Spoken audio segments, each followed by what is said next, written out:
présenter mes meilleures features Kotlin. Ça fait 6 mois que je travaille en Kotlin chez un client, pour de vrai. Et voilà, je vais vous présenter les features Kotlin que j'utilise le plus, que je trouve qui ont le plus d'intérêt. L'objectif étant, pour ceux qui ne connaissent pas Kotlin, de deux, trois petites choses, et pour ceux qui voudraient en faire chez leurs clients, potentiellement d'avoir des arguments pour essayer de les motiver à basculer de Java, par exemple, à Kotlin. S'il y a des choses que je présente qui ne sont pas claires, vous m'interrompez, pas de problème. Donc la première chose dont je vais parler, c'est les data classes. Donc ce sont des choses assez connues maintenant dans les nouveaux langages, principalement, qui vont vous faciliter la vie quand vous créez une classe. Et puis j'ai mis des petites étoiles pour évaluer le niveau d'importance que je donnais à cette feature, avec une petite explication avec l'intérêt, c'est-à-dire est-ce que c'est vraiment une feature super cool ou moyennement cool, et la fréquence, c'est-à-dire bon, c'est moyennement cool, mais je l'utilise vraiment tellement tout le temps que ça fait partie de mon best-of. Donc là pour le coup les data classes, c'est un intérêt, on va dire, modéré, surtout avec les nouveautés qu'on a maintenant en Java, ou quand on utilise Lombok. Mais par contre, on l'utilise quasiment tout le temps, et puis en Kotlin, c'est là depuis le début, donc ça me paraissait important de le mettre en évidence. Et je vais vous montrer comment ça marche. Pour chaque petite feature, je vais avoir une petite démo. Donc, pour la data class, ça va être assez rapide. Donc en fait, le principe, c'est juste avec le mot-clé data, vous mettez data devant classe, vous mettez juste les champs qui vont composer votre classe, et lui, il vous génère les getters, les setters, les toString, les quals, hashcode, tout ça, ce qu'avant en Java, on faisait à la main ou auto-généré avec l'IDE, et qui prenait 40 lignes dans la classe, c'était pénible. Donc voilà ce qu'on peut faire avec Kotlin. Juste en passant, on peut noter que ici j'ai une virgule qui est non significative, parce que c'est la dernière de ma liste de paramètres, donc je peux l'enlever ou pas, et le compilateur râle pas, contrairement à Java par exemple. Et les components X, ça c'est une petite spécificité, alors je l'utilise pas tous les jours, mais ça peut être pratique, c'est pour pouvoir faire de la déstructuration de cette manière-là, c'est-à-dire que ici je peux dire que j'ai une data class qui a 2 champs, et en une seule ligne, je peux récupérer les 2 champs field 1 et field 2 pour les utiliser potentiellement dans la suite de mon code. Donc je disais que ça n'avait pas beaucoup d'intérêt, en fait c'est très intéressant, mais aujourd'hui, on va dire, si on fait le parallèle avec ce qui existe en Java actuellement, mon data class Java par exemple, aujourd'hui, si on utilise Lombok, qui fait du Java sans Lombok? Il faut faire du Lombok. Si vous pouvez, c'est quand même pratique. Donc, pardon? Vous n'avez pas besoin de sérialisation normalement. Voilà. Du coup, avec Lombok, donc la notation qui est là vous permet de faire globalement la même chose que ce qu'on fait en Kotlin, juste avec le langage. Il gère juste pas la déstructuration, mais c'est pas très très grave. Et avec les nouvelles versions de Java maintenant, on peut même faire donc les records. Tout le monde connaît les records depuis Java 16, je crois. Donc maintenant, on peut faire quasiment la même chose qu'en Kotlin. On est juste obligé de rajouter des crochets à la fin. Mais sinon, voilà, sur le principe, Java évolue de plus en plus vite et rattrape, on va dire, un certain nombre de retards qu'il a par rapport à d'autres langages. Donc ça, c'est cool. Si je reviens sur mon best-of, il y a l'interpolation des strings. Donc ça va être la capacité à pouvoir, dans une chaîne de caractères, rajouter directement des variables. Et alors ça, je trouve que c'est quand même super intéressant parce que on écrit vraiment des choses qui sont beaucoup plus lisibles et on l'utilise, moi je l'utilise assez souvent. Donc comment ça marche? Le principe, voilà, j'ai repris ma data class et sur le principe, voilà, c'est vous allez pouvoir écrire des choses comme ça où vous allez pouvoir directement inliner dans votre chaîne de caractères la valeur de certaines variables qui sont disponibles dans le contexte. Donc c'est pratique, c'est très lisible. Et vous pouvez même rajouter des appels de méthode. Je ne dis pas qu'il faut le faire tous les jours, mais voilà, si vous en avez besoin, c'est pratique. Et il suffit de mettre le code à exécuter entre crochets. Là, vous n'avez pas besoin de crochet. Et là, vous avez besoin d'un crochet. Si on regarde toujours l'équivalent en Java, donc là c'est un peu plus verbeux. Alors vous avez plusieurs solutions hein, pour faire de la concaténation ou de l'interpolation de strings en Java, mais souvent on va passer par des plus de ce type-là, qui sont plus lourds, faut le dire. Hein. Si vous connaissez un petit peu la syntaxe du string format, c'est à mon sens plus lisible, mais bon, il faut connaître les différents patterns, %S, %D, etc. Et vous avez aussi la possibilité d'utiliser du string builder. Voilà. Vous avez aussi plusieurs façons de le faire. Et c'est vrai que je trouve que la solution Kotlin est quand même très concise et très, très lisible.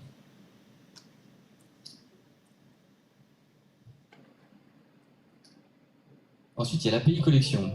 Alors là, pour le coup, c'est pareil, j'ai mis un intérêt quand même assez important et surtout une fréquence phénoménale parce que traiter des listes, des collections, bah, on le fait tout le temps, plusieurs fois par jour. Donc c'est quand même intéressant. Qu'est-ce que ça veut dire, enfin qu'est-ce que c'est exactement l'API collection? API. Donc il y a plusieurs choses à dire. Alors la première, c'est que vous pouvez créer une liste comme ça. Alors oui, maintenant vous pouvez aussi le faire en Java, mais c'est pas si vieux. Ou des maps de cette manière-là. Et ce sont, pour celle-là en tout cas, il y a possibilité d'avoir deux modes, et en particulier il y a possibilité d'avoir un mode de collection immutable. Ce qui existe, on va dire, en Java, mais l'API, même sur une collection, sur une liste immutable, vous allez quand même avoir les méthodes du type put, enfin ou add plutôt pour une liste, et qui va planter à l'exécution, mais qui ne va pas planter à la compilation. Quoi. Et après, pour tout ce qui est transformation, donc qu'on connaît en Java avec l'utilisation des lambda, on a à peu près les mêmes opérateurs, on en a même plus, et surtout, ils sont plus concis. C'est-à-dire que là, pour filtrer, vous avez juste à mettre filter, et puis votre condition de filtre, votre prédicat de filtre. Pour faire du mapping, c'est pareil, vous mettez map, et vous avez juste le code, on va dire, utile, qui est comment vous transformez. Vous avez aussi la possibilité d'avoir vous avez des opérations doubles, on va dire, c'est-à-dire que plutôt que de faire un map et un filter not nul, vous avez un map not nul. Et vous avez aussi la possibilité de récupérer le premier élément d'une liste en donnant le prédicat. De la même manière, vous avez quelque chose pour transformer des maps, vous allez voir en Java, enfin je ne sais pas si vous me direz si vous faites ça autrement, mais pour transformer des maps en Java, je trouve que c'est extrêmement peu lisible. Et du coup, ce que je disais sur les listes immutables, c'est qu'en Kotlin, ici, la liste qui est là, list of, c'est immutable, et du coup, vous n'avez pas la possibilité, la méthode add n'existe pas. Donc c'est pratique, parce que avoir une méthode qui existe, mais que quand vous l'appelez, elle plante, c'est pas très utile. Donc côté Java,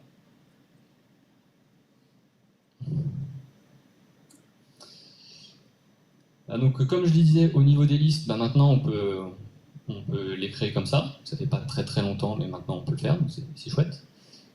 Cette liste-là est immutable, mais comme je l'ai dit, on peut quand même utiliser la méthode get dessus. Donc c'est un peu dommage. Et après, pour tout ce qui est lambda, c'est pas grand-chose. Pas dire que c'est horrible, mais voilà, on rajoute le stream. Ici, on rajoute à la fin le toList. Si vous êtes en JDK avant 16, vous êtes même obligé de mettre .collector, .collect de collectors.toList. Voilà, tout ça pour que le code utile ce soit ça, quoi. Donc bon, c'est un peu dommage. Vous avez la même chose voilà, sur la méthode de map. Pour ce qui est map not nul, en Java, vous êtes obligé de le faire en deux passes. Vous êtes obligé d'utiliser deux opérateurs. Pareil pour le find first, vous êtes obligé de d'abord filtrer et après de récupérer le first. Et pour transformer les valeurs d'une map, bah là, si vous avez mieux, je suis preneur, mais j'ai toujours fait entryMap.stream et après un truc presque pas lisible, .collect de toMap, enfin bon, voilà, c'est triste. Moi je trouve ça triste. Donc voilà, donc l'API collection elle est quand même nettement meilleure en Kotlin. Et voilà tout à l'heure ce que j'ai dit, c'est que même si vous avez ici un record, donc il y a une classe immutable, vous avez envie d'avoir une liste qui n'est pas mutable, et en fait la liste, si vous ne faites pas attention, vous pouvez faire un add for dessus, vous pouvez utiliser la méthode add dessus et ça marche. le compilateur va pas vous dire que vous faites n'importe quoi, alors que vous faites n'importe quoi. Alors les coroutines, c'est un peu l'inverse de l'API collection, c'est-à-dire que c'est quelque chose qui est très très puissant, donc qui a vraiment un intérêt. Enfin, si vous en avez besoin, c'est vraiment génial, quoi. C'est vraiment le bon outil pour faire ce dont vous avez besoin quand vous avez du parallélisme à faire, enfin, des tâches en parallèle à faire. Par contre, voilà, vous n'en avez pas forcément besoin. Donc, si vous faites du Kotlin, vous ne faites pas forcément des coroutines. Il se trouve que moi, sur mon projet, j'en ai besoin. Et donc, les coroutines, c'est chouette pour deux choses. C'est que ça vous permet d'écrire le code qui est parallélisé en plusieurs threads, on va dire, enfin, qui est parallélisé, de manière assez lisible. Et en plus, il va vous aider à gérer les cas terminaux. Je vais m'expliquer dans les exemples.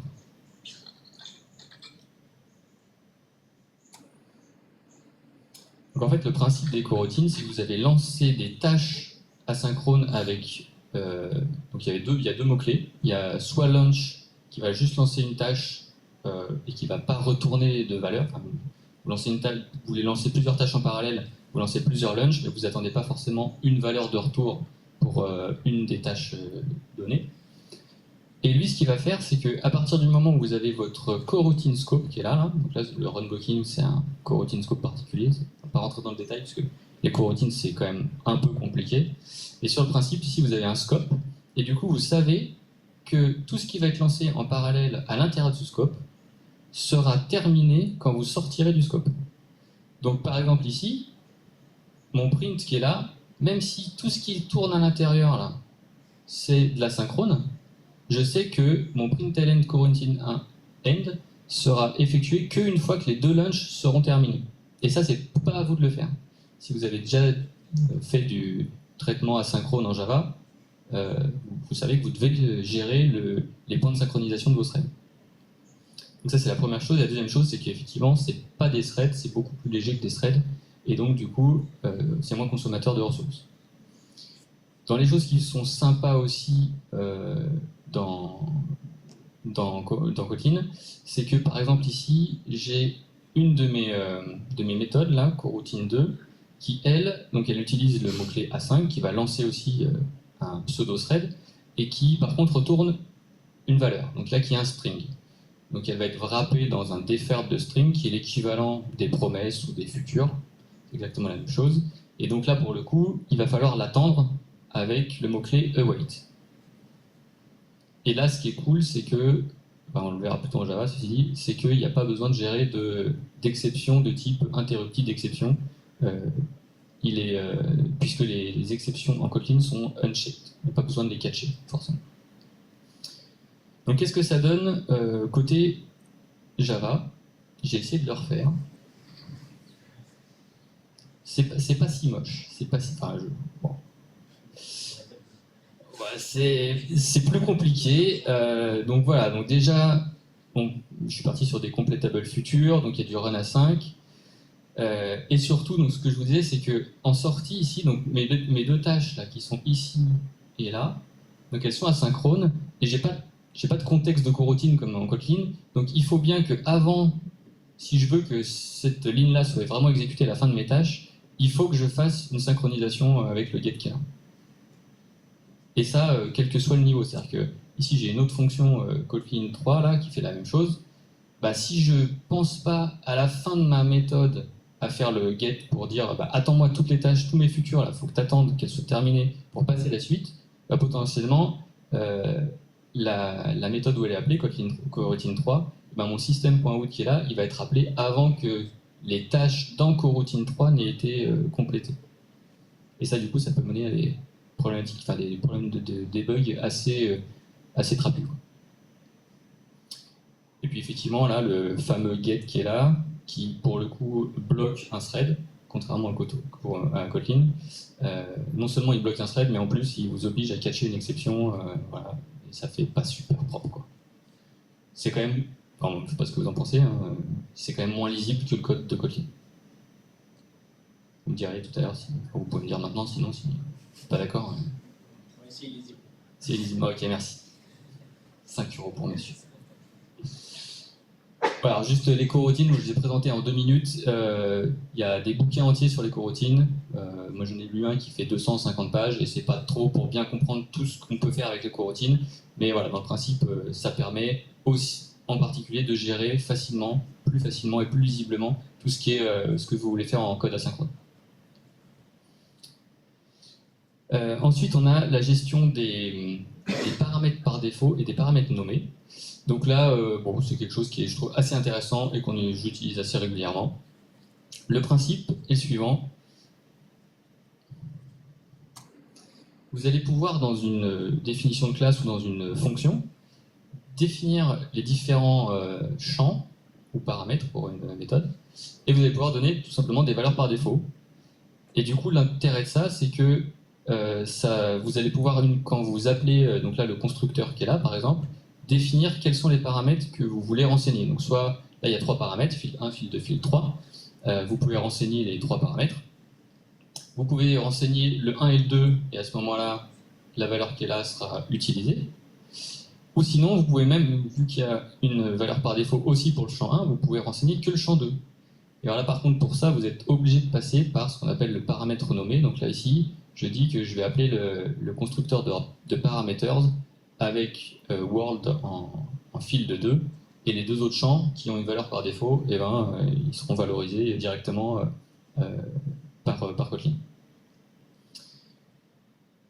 Et de la même manière, ça marche aussi pour les paramètres. Donc là, ici, j'ai optional parameter, qui est une string qui potentiellement, soit je la renseigne, soit elle vaudra maybe, et voilà, je peux l'appeler comme ça.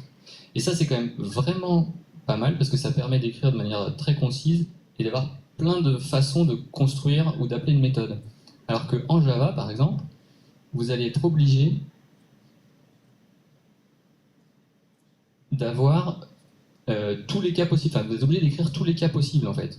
C'est-à-dire que là, vous avez le constructeur avec les 3 paramètres, vous avez le constructeur avec field 1, field 2, vous avez le constructeur, par exemple, avec que field 2, et du coup, il faut mettre le hello pour le field 1. Mais du coup, vous allez être bloqué, vous ne pouvez même pas le faire, c'est-à-dire que ici, là, si je voulais avoir cette méthode-là, en fait, c'est une méthode qui aurait exactement la même signature que celle-là. Et du coup, ça va, vous pouvez juste pas le faire en Java, quoi. Donc non seulement ça vous oblige à écrire plus de méthodes, mais en plus, il y a certaines méthodes, enfin certaines compositions de possibilités, quoi, que vous ne pourrez pas faire. Donc ça, c'est quand même cool, parce que là, il y a, je sais pas combien, il doit y avoir une vingtaine de lignes, et je fais moins qu'avec mon code de Kotlin de tout à l'heure, qui en faisait à peine 10, quoi. Donc c'est quand même puissant.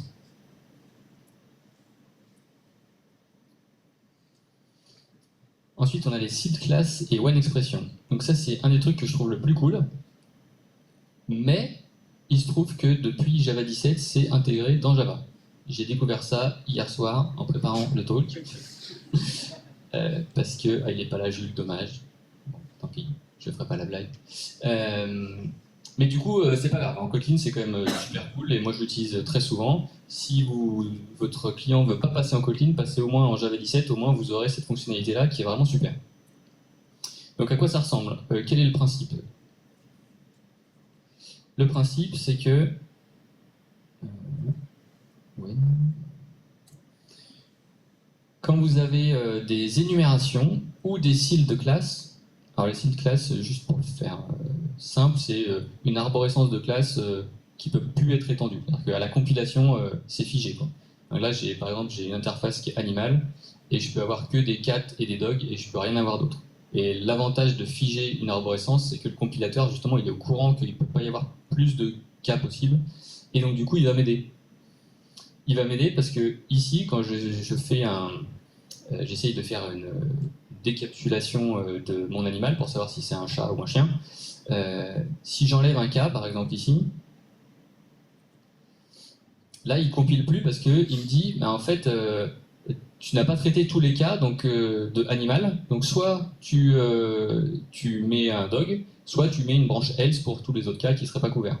Et ça c'est cool parce que si demain, c'est plutôt dans l'autre sens en fait qu'on le fait, généralement on ne vient pas enlever une branche ici, mais c'est plutôt si demain on se dit bah, finalement j'ai un autre animal, et ben il va me faire pareil. Quoi. Ici, si je mets dog et puis que je mets dog 2, Ouais, super, non?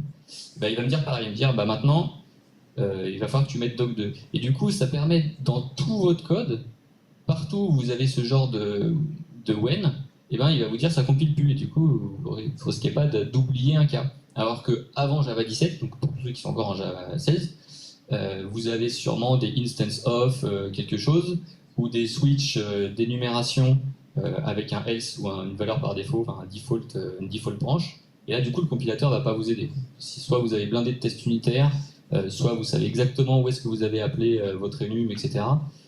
Soit vous aurez des problèmes. Et voilà, donc juste pour info, ça marche pareil avec les enums. Ici, si j'enlève un cas, il ne compile plus. Il s'attend à ce que toutes les valeurs de l'enum aient été traitées. Donc du coup, alors maintenant la différence est nettement moins flagrante en Java, puisque la syntaxe est très légèrement différente, mais au final, on retrouve exactement la même chose. Donc là, c'est un switch, hein, c'est pas un when, mais ici, c'est pareil. Alors, en Java, potentiellement, il y a le cas du nul à traiter, parce que tout peut être nul en Java, contrairement à Kotlin, mais ici, là, quand j'enlève un cas, bah, c'est pareil, ça compile. Donc passez à Java 17, vraiment, si vous avez la possibilité, c'est vraiment trop bien. C'est à peu près la seule méthode propre, je trouve, pour gérer une arborescence effectivement hiérarchique d'objets. Et on va terminer par le null safety. Donc pareil, là c'est un intérêt très très grand et fréquence tous les jours. Donc le null safety, c'est quoi? C'est un type en Kotlin. Enfin en fait, pour tous les types en Kotlin, vous avez la possibilité de déclarer est-ce qu'il peut être nul ou est-ce qu'il peut pas être nul. Et l'intérêt de ça, encore une fois, c'est que le compilateur va vous filer un coup de main. Si vous déclarez un type qui peut pas être nul et que vous essayez de mettre nul dedans ou qu'il y a un risque que ce soit nul, il va vous aider pour vous éviter d'avoir des null pointer exception. Il va vous dire bah, là, il faut que tu gères le cas nul, par exemple.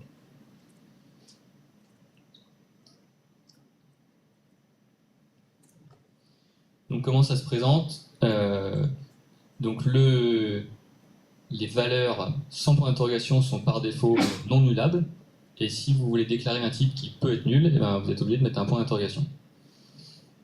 Et donc du coup, ici, vous avez une méthode concat avec string et string, ce qui veut dire que là, si j'essaie de lui passer nul, il va me dire qu'il ne compile pas. Donc là, il compile, parce que je ne sais pas pourquoi. Ah voilà, c'est parce qu'il juste il est lent.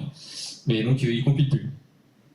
Et donc c'est pratique, parce que ça vous évite d'affecter nul à un endroit où vous ne pouvez pas.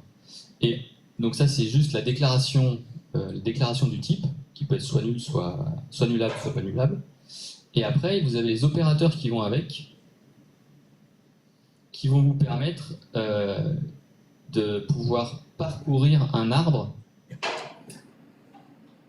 sans risquer des null pointers au milieu. Par exemple, ici, si vous avez un objet qui contient un autre objet qui peut être nul, et que vous voulez aller chercher l'objet qui est derrière, donc le maybe string par exemple, et derrière encore sa longueur, bah ici vous pouvez écrire cette ligne-là. Vous êtes sûr que vous n'aurez pas de null pointer. Bon, à la fin, length ce sera nul, hein, donc ça va printer nul, mais vous êtes sûr que vous n'aurez pas de null pointer là-dessus.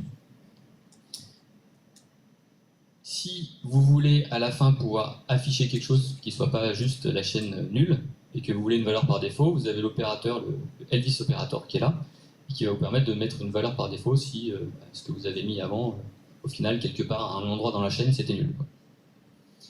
Et vous avez aussi la possibilité, si vous pensez que c'est un bug, en gros, que quelque part ici dans la chaîne, il y a quelque chose qui soit nul, ben, vous pouvez tout de suite envoyer une exception pour dire bah, c'est pas normal, ça devrait pas être nul.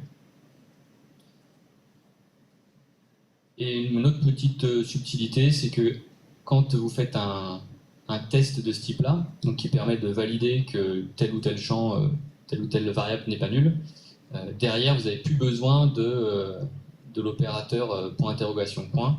Le compilateur est assez malin pour se dire ok, bah en fait, il l'a vérifié avant que c'était pas nul, donc maintenant, je ne vais pas aller l'embêter pour lui demander de mettre un point d'interrogation étoile. Un point d'interrogation point. Alors ça, par contre, en Java, ça marche beaucoup moins bien que les when expressions. fait, ça marche pas du tout. Ouais. Alors la seule chose qu'on peut faire potentiellement, c'est qu'il y a des annotations avec IntelliJ, je sais pas s'il y a un autre avec d'autres éditeurs, mais vous pouvez mettre des notes nulles et potentiellement il va mettre en surveillance des choses, il vous dit voilà, tu vas passer nul alors que c'est annoté note nulle. Mais bon, en fait, ça va compiler quand même, même si vous passez nul, quoi. C'est juste IntelliJ qui va vous donner un coup de main. Donc c'est bien, mais c'est quand même pas aussi puissant qu'en Kotlin. Et au niveau des opérateurs, alors là c'est l'enfer, si je le trouve, l'opérateur. Voilà. Là du coup, bon, je reviens pas sur la déclaration des champs, c'est pas l'objectif, mais vous êtes obligé en fait d'avoir un if avec toutes les conditions, et si vous avez plusieurs chemins potentiellement nuls, vous êtes obligé de les tester tous un par un pour pouvoir à la fin décider ou pas de rentrer dans le if et d'imprimer la chaîne que vous voulez. De la même manière, il n'y a pas de Elvis operator, donc vous êtes obligé d'avoir deux, enfin vous êtes obligé, c'est une façon de faire. Souvent vous faites un truc comme ça, vous avez deux branches possibles, un pour le cas où c'est nul et un pour le cas où c'est pas nul, et du coup ça prend 5 lignes au lieu d'en prendre une, quoi. Il y a aussi la possibilité de gérer les nuls avec les optionals, mais du coup ça alourdit généralement le code. Et en plus, les optionals, c'est déconseillé de les mettre en dehors de juste des retours de méthode, quoi. Donc en tant que paramètre de fonction ou en tant que champ d'une classe, c'est pas conseillé.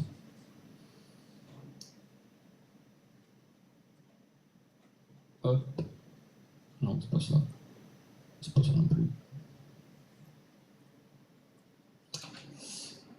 Voilà. C'était du coup mon top 8, je crois. Donc je sais pas combien de temps il reste. Parfait.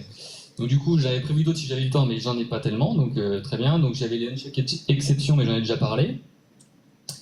Les extension functions qui permettent de rajouter des méthodes à n'importe quoi. Vous voulez rajouter une méthode say hello world à une string, vous pouvez. Mais voilà, c'est sympa, mais on ne l'utilise pas tous les jours. Et le fameux, la virgule qui n'est pas obligatoire, c'est quand même pratique. C'est pas d'un intérêt fulgurant, mais on l'utilise assez souvent. Et il y a d'autres fonctionnalités dont je n'ai pas eu le temps de parler. Si vous avez des questions, il reste du coup 3 minutes. Ouais, tu as parlé du coup de la déconstruction à un moment donné et des web. C'est possible de faire de la déconstruction dans les web? C'est possible, en fait j'utilise pas la déconstruction. J'en ai parlé parce que ça faisait partie de ce que proposent les data classes, mais là ça fait 6 mois que je fais du Kotlin et la déconstruction je l'ai jamais utilisée. Mais tu peux en faire dans plusieurs endroits. Ouais, tu peux faire de la destructuring sur ta map où du coup tu récupères à la fois ta clé et ta valeur aussi. Tu as plusieurs endroits où tu peux le faire. Tu peux même créer toi-même une classe et si tu implémentes les bons opérateurs component 1, component 2, component 3, etc., tu peux déstructurer aussi sur tes classes à toi, même si c'est pas des data classes. Mais j'ai pas utilisé. C'est super puissant si tu as des collections avec des objets vraiment polyvalents. Et en fait, tu peux tout de suite aller chercher leur contenu et les traiter. C'est pas Sûrement. Oui, Christophe.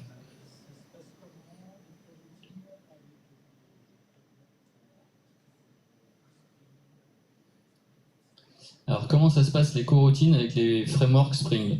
Alors globalement ça se passe bien. Donc effectivement généralement on utilise Netty comme serveur pour faire du Spring Boot par exemple. Moi le seul problème que j'ai eu des coroutines avec une librairie tierce, c'est avec le add cacheable de Spring qui marche pas, voilà, tout simplement, faut le dire quand même. Il y a une issue qui est sur leur GitHub, mais en fait comme les coroutines changent en gros la structure de la fonction, la signature de la fonction, du coup le add cacheable il est perdu et il n'arrive pas à faire son key, à trouver le key de cache, sa clé de cache, elle est changée en gros à chaque appel, donc en fait il cache jamais rien, quoi.